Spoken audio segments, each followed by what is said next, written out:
Assalamualaikum warahmatullahi wabarakatuh. Bertemu lagi dengan saya. Mari kita belajar SKD untuk persiapan CPNS tahun 2026. Hari ini kita akan belajar TWK tentang integritas. Oke, langsung saja kita bahas soal-soalnya. Soal nomor 1. Jaksa Agung RI pada 1950, Suprapto adalah sosok berintegritas dan sangat menjunjung tinggi hukum. Sederet menteri pun tak lepas dari sikap integritasnya. Bagi Pak Prapto, tak ada imunitas dalam hukum.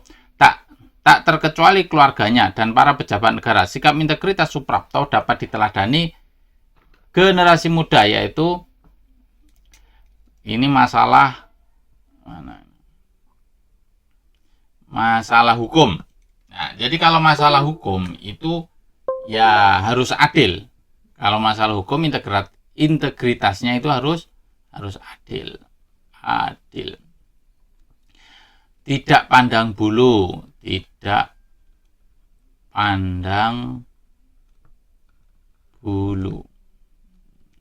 A. Tidak melakukan korupsi meski sekecil apapun. Nah, bukan.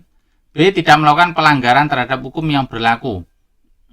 Tidak melakukan pelanggaran, tapi di narasi itu bukan masalah pelanggaran hukum, tetapi adil lah. Yang buruk ya ditindak sama Pak Prapto, bukan ya. C. Menolak dengan tegas hadiah orang lain yang bukan haknya. Ini bukan masalah gratifikasi ya soal. D. Tidak menutupi kesalahan orang lain. Oke. E. Mengakui kesalahan yang telah dilakukan dan meminta maaf.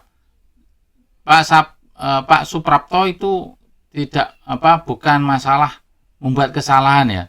Berarti ini bukan. Berarti jawabannya adalah D. Tidak menutupi kesalahan orang lain.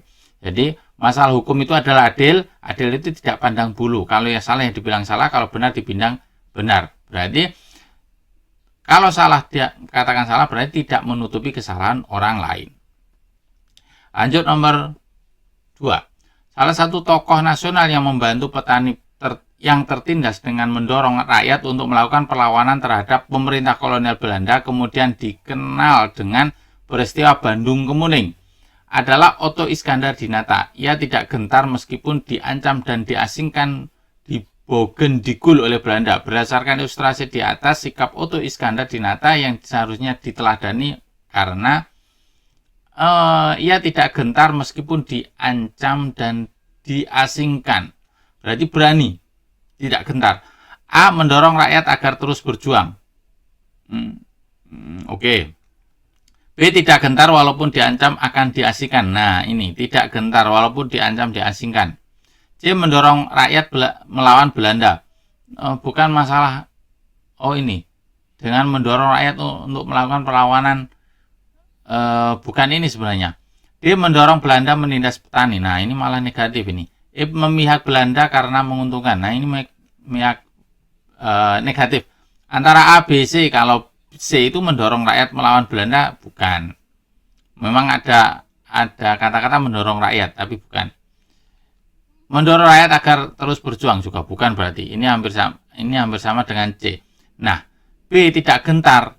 Sikap dari Otto ini berani. Nah, berarti kan tidak gentar melawan walaupun diancam akan diasingkan. B jawabannya. 3. Belanda memperlakukan buruh pribumi dengan tidak manusiawi. Kegiatan yang dilakukan oleh Belanda tersebut dibeberkan secara gamblang oleh M. Husni Tamrin dalam sidang Volkras. Nilai integritas yang dimiliki oleh M. Husni Tamrin pada cerita tersebut adalah, coba cari. Kalian jawab dulu coba. Saya nyari Belanda melakukan buruh tani dan tidak manusiawi. Kegiatan yang dilakukan oleh Belanda tersebut dibeberkan secara gamblang. Nah, ini jujur, ya berani dibeberkan kok. A. Ia tidak gentar dengan ancaman dari Belanda. Belanda tidak mengancam. Di teks ya maksudnya. Ia tidak ragu dan tidak takut dalam menyampaikan kebenaran. Nah, ini. Dia sampaikan apa adanya. Ia memiliki keberanian tinggi dalam memperjuangkan kemerdekaan. Bukan masalah perjuangan kemerdekaan. D. Ia membela rakyat yang ditindas oleh Belanda. Oke. E. Ia tidak takut dengan ancaman apapun dari Belanda. Belanda tidak ada ancaman dalam teks. Berarti B, C, kalau ia membela rakyat yang ditindas oleh Belanda, Kalau B, ia tidak ragu. Nah, ini nilai integritasnya. Nah, kalau D ini tidak mengarah ke integritas kalau saya. Ia membela rakyat. Itu fakta, bukan sikap, bukan integritas. Kalau integritasnya tidak ragu dan tidak takut dalam menyampaikan kebenaran. Integritas itu kan sikap, mengarah ke sikap. Perbuatan. 4. 17 Agustus 1945 menjadi hari bersejarah bagi bangsa Indonesia. Bangsa Indonesia menyatakan kemerdekaan sehingga lepas dari belenggu penjajahan bangsa asing. Ir Soekarno membacakan proklamasi kemerdekaan Indonesia meski di lokasi banyak tentara Jepang yang bersenjata lengkap. Sikap integritas yang ditujukan Soekarno adalah Pak Soekarno di depan para tentara Belanda tetap membacakan proklamasi, berarti berani. A. Menunjukkan kerja keras kedisiplinan dalam mencapai tujuan nasional. Bukan masalah kerja keras dalam teks. B. Menunjukkan kebulatan tekad dan tidak gentar dalam menjalankan amanat rakyat. Nah ini, tidak gentar, berani. C. Mengutamakan kepentingan bangsa di atas kepentingan pribadi. Ya, ini memang benar. D. Menegakkan prinsip keadilan dan empati dalam menghadapi situasi sulit. Bukan masalah keadilan dan empati kalau dalam teks. E. Menunjukkan kepercayaan diri tinggi terhadap kemerdekaan. Ya, ini memang benar. Memiliki kepercayaan diri, tetapi dalam teks tidak fokus ke situ. Berarti antara B dan C. Kalau B menunjukkan kebulatan tekad, kalau yang C mengutamakan kepentingan bangsa di atas kepentingan pribadi. Ya memang benar, tapi lebih spesifik yang B. Menunjukkan kebulatan tekad dan tidak gentar. Sudah kebulatan tekadnya untuk kemerdekaan dan tidak gentar dalam menjalankan amanat rakyat. Tidak gentar. Itu sudah merupakan amanat rakyat untuk kan diminta untuk proklamasi Pak Karno itu. Nah, sudah amanat rakyat lah. Jadi tidak gentar, berani. Di pembukaan UUD 1945 tidak bisa diubah. Hal tersebut menunjukkan nilai integritas seluruh masyarakat Indonesia, yaitu A. Tanggung jawab rakyat terhadap kedaulatan dan keutuhan negara, bukan tanggung jawab masalah. B. Kepatuhan terhadap hukum yang berlaku, bukan masalah hukum. C. Disiplin terhadap apa yang sudah ditetapkan oleh para pendiri bangsa. Oke. D. Kesetiaan terhadap Pancasila sebagai ideologi dan dasar negara. E. Konsisten terhadap pemerintah yang sah. Konsisten terhadap pemerintah yang sah. Bukan masalah pemerintahan. Jadi antara C dan D. Kesetiaan terhadap Pancasila atau disiplin. Disiplin masalah apa? Kalau disiplin itu kan istilahnya seperti ini, saya bangun pagi, saya berkomitmen bangun pagi. Ya, saya harus disiplin bangun pagi. Bukan seperti itu, bukan masalah disiplin. Berarti yang benar nomor 5 adalah yang D. Masalah kesetiaan terhadap Pancasila sebagai ideologi dan dasar negara. Nomor 6. Para pendiri bangsa seperti Soekarno, Muhammad Hatta, dan Muhammad Yamin menunjukkan sikap kebersamaan dan musyawarah dalam menyusun dasar negara. Mereka mendengarkan dan menghargai pendapat satu sama lain meskipun ada perbedaan pandangan. Sikap integritas yang tercermin dalam perumusan dasar negara adalah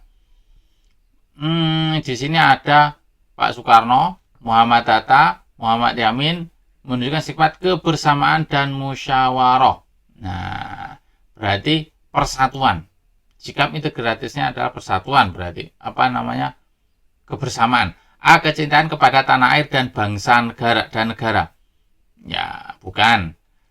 B. Kerelaan berkorban para pendiri bangsa saat perumusan dasar negara. Bukan. C. Mengedepankan persatuan dan kepentingan bangsa di atas kepentingan pribadi dan golongan. Ya, ini mengedepankan persatuan. Nah, persatuan. Kalau musyawarah itu tujuannya kan persatuan. D. Kejujuran dan keteguhan hati dalam memperjuangkan kemerdekaan melalui perumusan dasar negara. Bukan. E. Keberanian dan semangat juang dalam perumusan dasar dan negara. Keberanian terhadap, kalau keberanian itu ya ada tantangan, ada bahaya, dilawan. Nah, itu keberanian. Ada musuh, dilawan. Berarti nomor 6 adalah C. Lanjut nomor 7.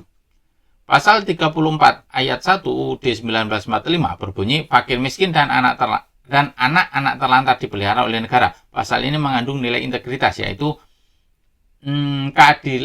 keadilan dan masyarakat melalui pemberian bantuan sosial bagi fakir miskin dan anak terlantar. Mana ini? Oke lah. B. Keadilan kepada seluruh rakyat Indonesia agar mendapatkan kesejahteraan yang adil dan merata tanpa terkecuali. Bentar. C. Tanggung jawab negara dalam memelihara fakir miskin dan anak terlantar guna memenuhi kebutuhan dasar yang layak bagi kemanusiaan. Nah, ini bagus ini. D. Tanggung jawab masyarakat dalam menciptakan keadilan yang adil dan merata, terutama fakir miskin dan anak terlantar. Di sini fakir miskin dan anak terlantar dipelihara oleh negara, berarti tanggung jawab negara, bukan tanggung jawab masyarakat. E. Kepatuhan negara dan masyarakat pada hukum untuk berperan aktif dalam pemenuhan kebutuhan masyarakat kurang mampu. Ini masih ada masyarakat, ya, bukan masyarakat. Berarti antara A, B, C. Kalau A, keadilan dan dalam masyarakat melalui pemberian bantuan sosial. Kalau B, keadilan kepada seluruh rakyat. Nah, ini fakir miskin. Ini mengarahnya fakir miskin dan anak-anak terlantar. Berarti yang C, tanggung jawab negara yang bertanggung jawab dalam memelihara fakir miskin dan anak terlantar. Nah, alasannya supaya guna memenuhi kebutuhan dasar yang layak bagi kemanusiaan. C jawabannya untuk nomor 7.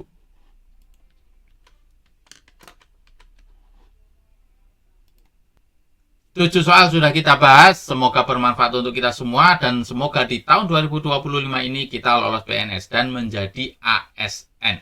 Al-Fatihah. A'udzubillahi minasyaitonir rajim. Bismillahirrahmanirrahim. Alhamdulillahirabbil Iya karena mudah yang nasta'in dan sallallahu alaihi wasallam. Amin. Terima kasih, saya akhirnya. Assalamualaikum warahmatullahi wabarakatuh.